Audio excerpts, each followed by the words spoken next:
daleen ak jàmm ci seen bii di Makane bi TV Makane bi TV di leen indi ay information yu wér te wóor ca tàng-tàng ba di la wax ne kat nga daal di abonné bés cloche de notification bi pour vidéo bu dugal rek ngeen mën cee jot. asalaamaaleykum Sénégal asalaamaaleykum àdduna bi ñu ngi leen di siyaar baax te di leen bëgge di leen dalal ak jàmm si beneen vidéo fii si seen bu mag bii di Makane bi TV comme d'habitude bu fekkee ne yaa ngi ñuy doog a dab ñu ngi lay wax nga abonné te activé cloche de notification bi ndax bépp vidéo bu ñu dugal bu ne nga bokk si ñu koy njëkk a jot ndax seen bi seen njëriñ kese moo ko tax a jóg waaye bu leen fàtte tamit di like vidéo yi tey wax seen xalaat si commentaire yi par rapport ak vidéo bi ngeen di seetaan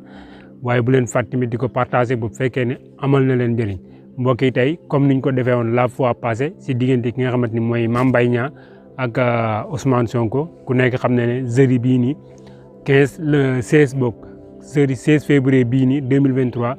la ñu war a demaat fi nga xamante ni mooy tribunal. Vidéo bi passé nag waxoon nañ si ki nga xamante ni mooy Ousmane Sonko wane woon nañ fi nga xamante ni fa la doon waxee ne fi la am rapport yi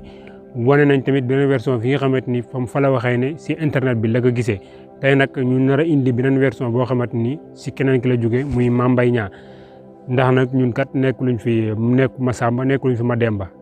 ñaari mbir bu amee te ñaari nit seexu ko ñaari version yëpp dañ koy indi ngeen jàngatal seen bopp wax seen xalaat wala ku nekk am si xalaatu boppam mais duñu indi benn version kese parce que bu waa day niru ko ne dafa am fu ñu féetee te ñun nag ànduñu fekk Masamba ànduñu ak Mademba voilà lépp loo xamante ni yaakaar nañ ne buñ ko fi tegee dana leen jëriñ wala ngeen jëlee si xam-xam rek incha allah dinañ si dox bu soob yàlla tey nag ñu nar a ànd ak ki nga xamante ni mooy Mame Mbaye Niang Mame Mbaye Niang yow ak ki nga xamante ni mooy Ousmane Sonko le 16 bi nii da ngeen war a dem fi nga xamante ni mooy tribunal mu leer ndax dëgg la wala du dëgg bu dee dëgg la Mame Mbaye Niang na fay na génnee xaalis bi sax wala moom comme nu mu ko waxee nii ñu tëj ko si kaso gi mu alamaan ko comme nu mu ko defee ay presse